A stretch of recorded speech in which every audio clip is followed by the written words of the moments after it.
4-5 साल पहले मेरे कुछ बाल जो हैं वो फ्रंटल हेयरलाइन से लॉस हो गए थे। उस समय अपना कॉन्फिडेंस खो दिया था काफ़ी।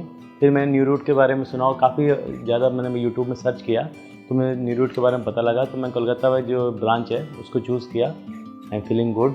जब मैं मिरर में देखता हूँ अपने आप को तो पहले से बहुत ज़्यादा अंतर नज़र आता है। जो कॉन्फिडेंस जा चुका था वो वापस आया है और अपने दोस्तों से मिलने में, पार्टी वगैरह जाने में अब अच्छा लगता है। तो थैंक्स टू न्यू रूट।